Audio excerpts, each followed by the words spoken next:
নরসিংদীর রায়পুরার নিখোঁজের 7 দিন পর হাবি মিয়া নামের এক ট্রলার চালকের হাত পা অবস্থায় মরদেহ উদ্ধার করেছে নৌপুলিশ। গতকাল সন্ধ্যায় উপজেলার নীললক্ষা ইউনিয়নের মেঘনা নদী থেকে মরদেহটি উদ্ধার করা হয়।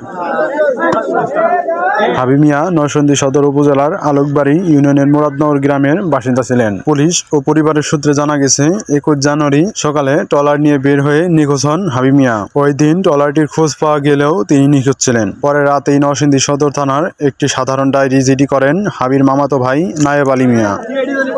স্থানীয় বাসিন্দারা জানান, গতকাল সোমবার বিকালে নীললক্ষা এলাকার মেঘনা নদীতে একটি হাত পা বাঁধা অবস্থায় লাশ ভেসে ওঠে। খবর পেয়ে করিমপুর নৌ ফাঁসির পুলিশ সদস্যরা লাশটি উদ্ধার করেন। পরে পরিবারের সদস্যরা লাশটি শনাক্ত করেন। ময়নাতদন্তের জন্য লাশটি নরসিংদী সদর হাসপাতালের মর্গে পাঠানো হয়। করিমপুর নৌ পুলিশ ফাঁসির ইনচার্জ সুব্রত কুমার পোদ্দার জানান, মরদেহটির হাত পা রশি দিয়ে বাঁধা ছিল।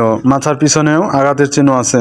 ধারণা করা হচ্ছে হত্যার পর লাশটি নদীতে ফেলা দেওয়া হয়েছিল। তবে কে বা কারা লাশটিকে হত্যা করেছে সে তথ্য এখনো পাওয়া যায়নি। নরসিংদীর রায়পুর থেকে সবুজ আহমেদ, নিউজ ডেস্ক, মানিকগঞ্জ।